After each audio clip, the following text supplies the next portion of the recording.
Hold on. What's happening, everybody? Welcome to another episode of Unparalleled Sports Talk with yours, Kwame Fisher Jones. As always, I am him. A little flustered to open the show. Joined by my man, Sports Talk Terry, Everett Terry Jr., Sports Talk Terry on all social media platforms. Talk some NBA hoops. So we're doing a season preview, and we've hit three teams that are difficult to talk about on an individual basis. So what I tried to do was combine the three: Brooklyn Nets, Charlotte Hornets, Chicago Bulls. Which one of those three teams are in the worst position?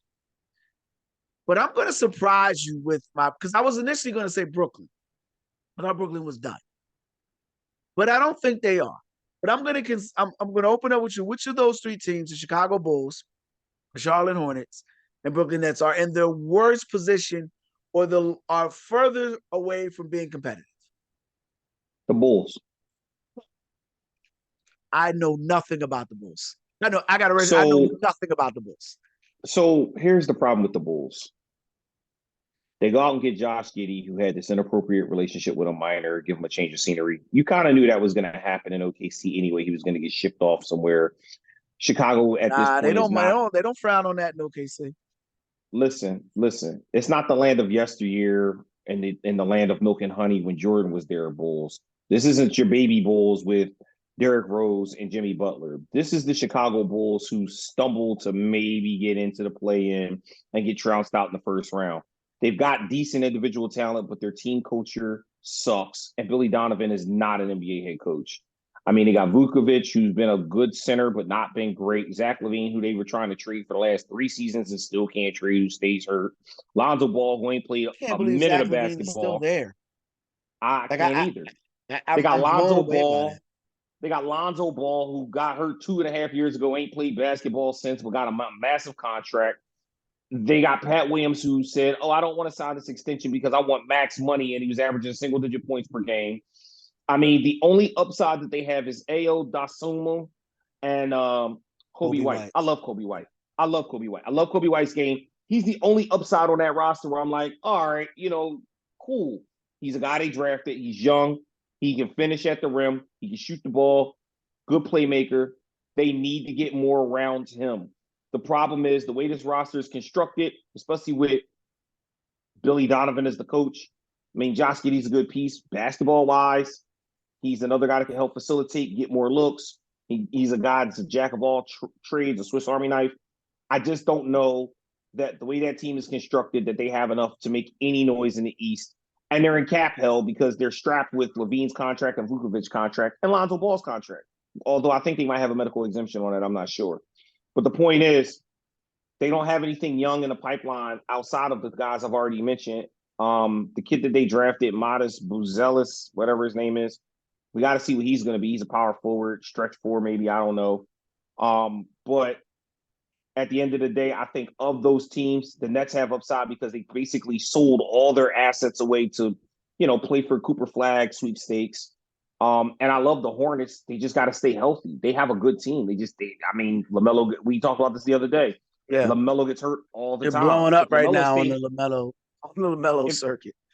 If he stays healthy, they'd be a playoff team. He can't stay healthy. So availability is your best ability, especially in the NBA. So, yeah, the Bulls are the team that I think is in the worst position. You told me when we were talking before the cameras rolling that there's a census out there that I give hot takes. And yes. People be like, and I don't see what hot take I've given that was so far left, or what hot take I gave that wasn't right. I know I'm hot, but I don't know if the takes. Good night. Good night.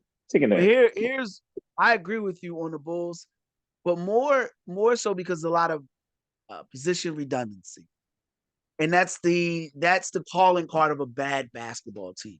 Remember when I was a scout, when I was scouting a team, when I was an assistant head coach, and I told Coach Thompson, I said, this team is a calling card because a calling card of a bad team because they block a lot of shots and they get out and they foul a lot of people. So that says they're undisciplined. When you block a lot of shots, because that means you're running around, you're not defending your man, you're weak side shot blocking, making highlight plays. And if you're not blocking shots, you're fouling people. And that's a lack of discipline. With the Bulls, the position redundancy is a calling card for a bad run team.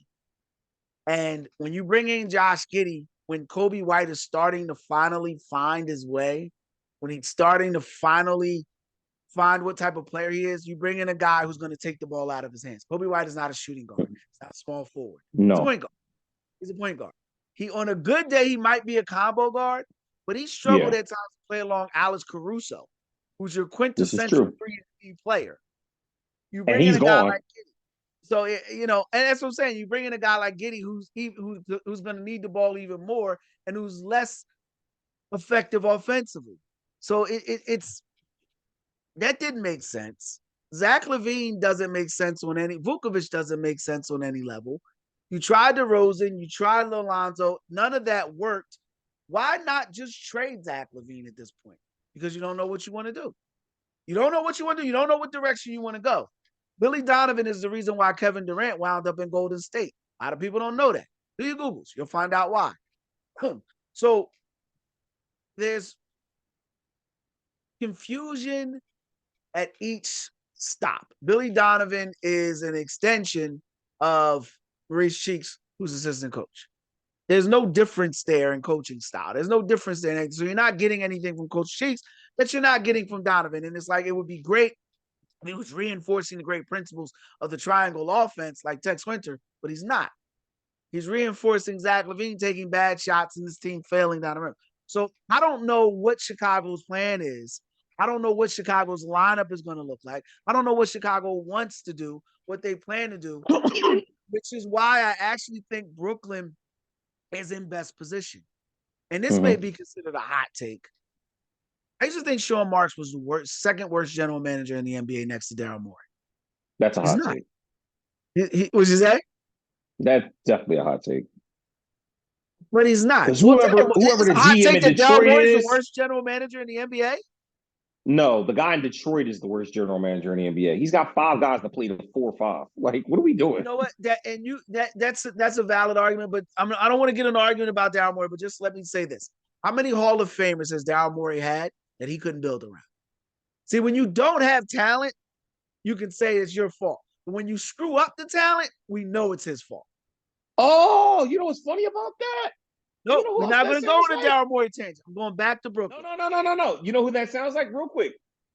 You have all this Hall of Fame talent and you can't put it all together. You screw it up. Who's that sound like? We always talk about I would say it's Doc Rivers, but Doc Rivers didn't screw it up. He won a championship. Daryl Morey hasn't even made it to the finals. Daryl Morey hasn't even made it to the finals. So if you want to hold Doc to that standard, then what are you holding Daryl Morey to? Oh, as an executive, he's not good enough. I'm not arguing that. He's the worst in the NBA. But the point is with Sean Marks. So Sean Marks made some bad trades, bad coaching hires. But he did hire Kenny Atkinson, who I think is a good coach. Is he a great coach? No. But I think he's a good coach. I think he's a good teacher of the game. Good young development coach. He did draft Nick Claxton, who I like. I think Nick Claxton is a good NBA player. I wanted him in Philly. They went with Drummond. You know, I would have preferred them in Philly. I think he would have played better with Maxey, but, you know, we've already talked about Daryl Morey. But I like Nick Claxton. Also like Jared Allen. I think Jared Allen's a solid NBA player, good NBA player. These were guys that Sean Marks and staff got outside of the draft. Karis LeVert, outside of the draft.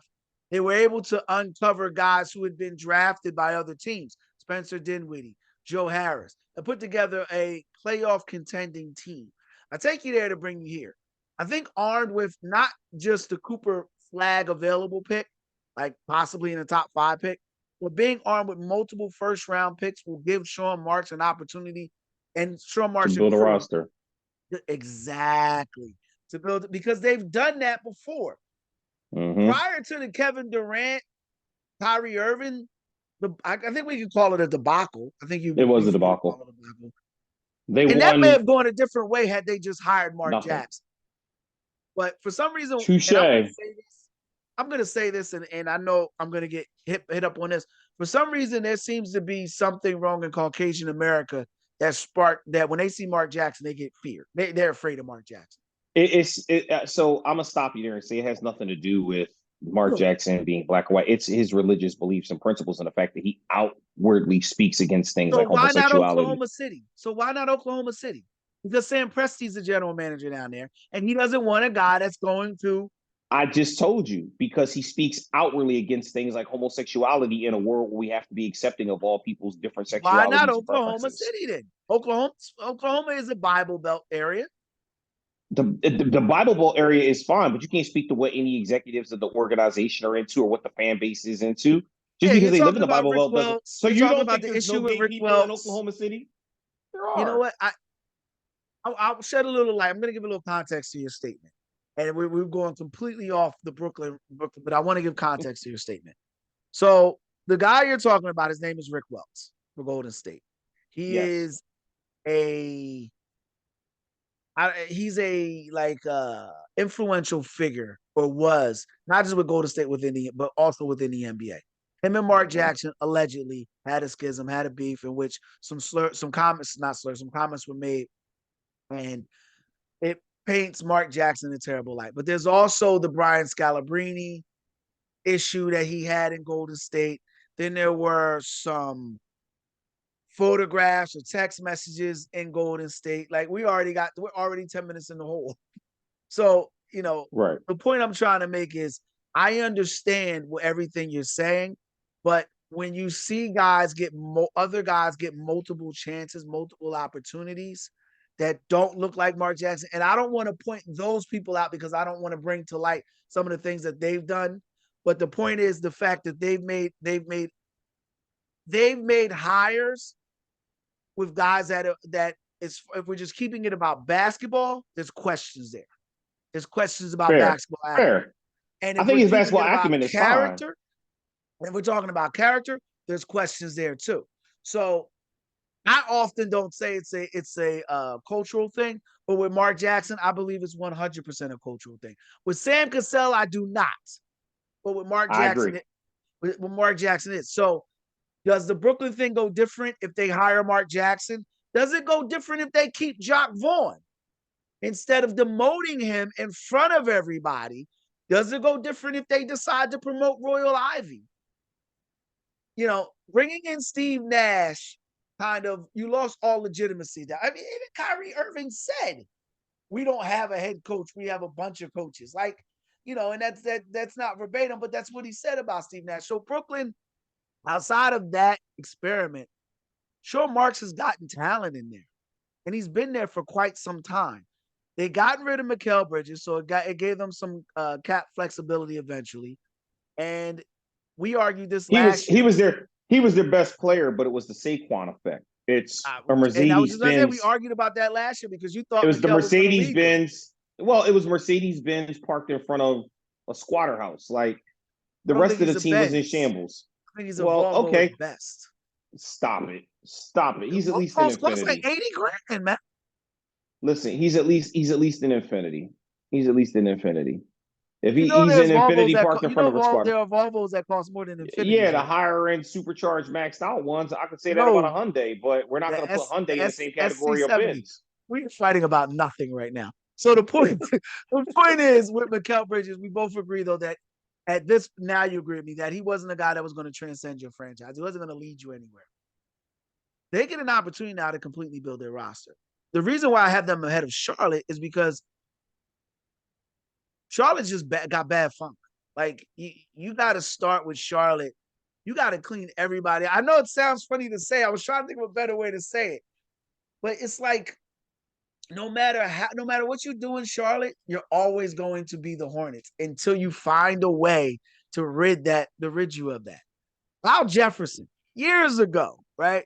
Al Jefferson winds up in Charlotte. Still was putting up 20 and 10. Charlotte couldn't win more than 40 games. You know what I mean? He was one of the best big men in the game, but we were talking about Roy Hibbert because he was in Indiana. Like, it's just the point I'm trying to make is Charlotte has had good players that have put up good numbers. Lamelo is in that list. Miles Bridges, if he keep his freaking hands to himself, could be in there. Brandon Miller, who I wasn't high on. I like Brandon coming out of the draft. I didn't like him. He fit that roster. Year. He fit that roster like a glove. Yeah, him, Lamelo, Miles, and remember, don't forget they had Scary Terry on that roster. They had some good talent, man. Exactly. But Charlotte was just being they got that guy. Who's that guy that's the center, the light-skinned guy? His name Taj Gibson. No, he's a young guy. They just got him in the draft. He played last year. He put up a couple double doubles for him. I forget his name. I'll find it and think about it. Yeah, But we'll come back to it. But the point is, man, they had a good roster. They had a really, really, really good roster of young talent. But the key is, and I say it again, their star, their franchise player has to stay healthy. They cannot win if their best player doesn't stay healthy. Let me hold you on that because that's a good point. But how much of his injuries, I want you to take this to the next level. How much of his injuries are a result of just a bad organization? Kind of similar to what Anthony Davis went through in New Orleans. And Zion's going through in New Orleans. I don't know if I blame it on that. Because here's the thing. We act like, the Hornets are bad now, but they weren't always bad. When they had Chris Paul, they weren't bad. The Chris Paul, David West Hornets weren't a bad team. They were in New Orleans then. They weren't in Charlotte. They were in New Orleans then. Oh, goodness. No, but honestly, I think that they're not. Oh, Nick Richards. Nick Richards was the center. And don't forget, they still got Josh Green. AHD having dude just throwing out random. They got Vasily Vicic. Listen, they got a good talent of collective in it. Don't forget they got Grant Williams. Yeah, they got Grant Williams. I like Grant Williams. He did work in Dallas, but I like. They got a nice little roster. They just need to get the right coach and a healthy Lamelo. I promise you, they get a healthy Lamelo, they win 45, 46 I agree games. With you. I love, and they're dude, come on, man. You know I'm a big Lamelo guy. I was screaming Lamelo to the high heavens over Wiseman, and I felt like Lamelo and Anthony Lamelo in Golden State would have been.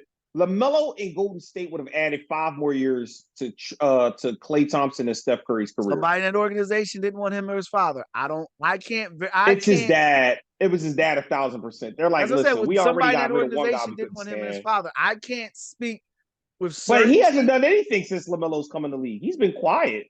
Yeah. So would it make sense? He learned after Lonzo. Anyway? Yeah, would it make sense to draft Anthony Edwards if you were Golden State? We'll save that for when we go over Golden State. But the point is, man, to wrap it all up, it's a cultural thing in Charlotte. We both would agree with that. It's a cultural thing.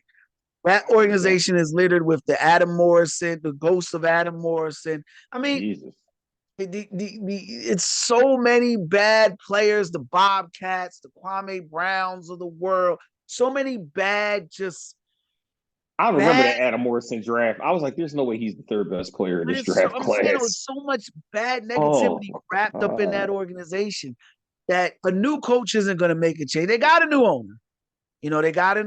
And they got Mr. Beast as a sponsor. So they're trying to inject some new life into it, but it's going to be tough, man. And I don't think LaMelo's ever going to be healthy as long as he's there because basketball isn't number one. And when you say, well, what does that mean? When he gets on the court, basketball is number one. But when basketball is number one, it's when you're in your off season and you're working out. Yeah, when you're in the gym working on your game. Yeah. It's when you're in China or Russia or Germany and you're doing promotion tours. And when you're done the tour, you're going to get 2 or 3 hours in at the gym. That's when basketball is number one. And it's not that for LaMelo. And it's a shame. He's 23 and he's famous and he's rich. I think he's a transcendent talent. I think LaMelo has the ability to be, when his career's done. He's definitely the best of his of his brothers. He's definitely the best in the family. I ain't saying much. Lonzo can't stay healthy, and LiAngelo, did I say that right? LiAngelo, listen, you want to talk about the memes? They say he led the league in steals before he got drafted.